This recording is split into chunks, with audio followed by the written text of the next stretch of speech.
இங்கே பார்த்தீங்கன்னா மைசூர் பருப்பு நான் ஆல்ரெடி வாஷ் பண்ணி நான் வந்து ஊற வச்சு வச்சுருக்கேன் 1 மணி நேரமாக. ஸோ இதையும் வந்துட்டு நான் மிக்ஸி ஜாரில் போட்டுக்கிடுவேன். கொஞ்சோண்டு இஞ்சி, பல்லு வந்து பூண்டு போட்டுக்கிட்டுறேன். வேறு ஒரே ஒரு பச்சை மிளகா. இதை வந்து அரைச்சிட்டு வந்துடலாம். பார்த்தீங்கன்னா இந்த அளவுக்கு வந்துட்டு நம்ம அரைச்சி எடுத்துக்கணும். நான் ஆல்ரெடி ஆயில் அப்ளை பண்ணி வச்சுருக்கேன். ஸோ இதில் வந்துட்டு குட்டி குட்டியாக இதை வந்து இப்படி பிடிச்சிடலாம். இதில் ஆல்ரெடி உப்பு காரம் எல்லாமே இருக்குது. ஸோ இது வந்து நம்ம அப்படியே ஸ்டீம் வச்சிடலாம்.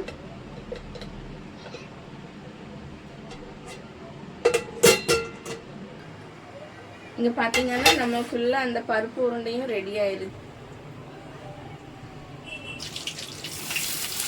அப்புறம் பொடிசாக வெட்டி வச்ச வெங்காயம் வெங்காயம் நல்லா வதங்கிடுச்சு. இப்போ வந்து நம்ம அரைச்ச அந்த தக்காளி பேஸ்ட் போட்டுக்கலாம். மஞ்சள் பொடி போட்டுக்கலாம்.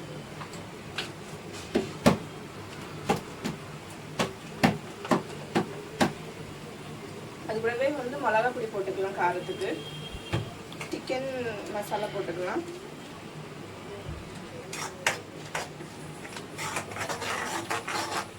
இப்போ வந்து கொஞ்சம் தண்ணி ஊற்றிக்கலாம்.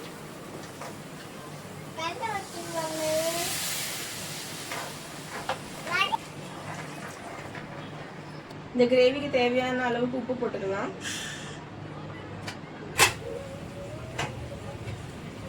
பார்த்தீங்கன்னா இந்த கிரேவி வந்து நல்லா கொதிச்சிருச்சு.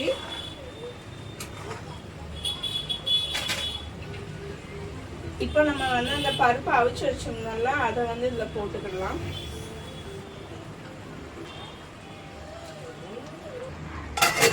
இது வந்து சிம்மில் வந்து ஒரு 5 மினிட்ஸ் வந்து வேகட்டும். அந்த உருண்டையிலெல்லாம் அந்த மசாலா வந்து ஏறணும். ஆல்மோஸ்ட் ரெடி ஆயிடுச்சு. இதில் வந்து கொஞ்சம் கஸ்தூரி மேத்தி க்ரஷ் பண்ணி போட்டுக்கலாம். கரம் மசாலா,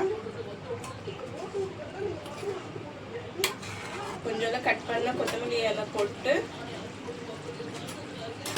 மிக்ஸ் பண்ணிட்டு பக்கோடாக்கா கிரேவி ரெடி ஆயிடுச்சு.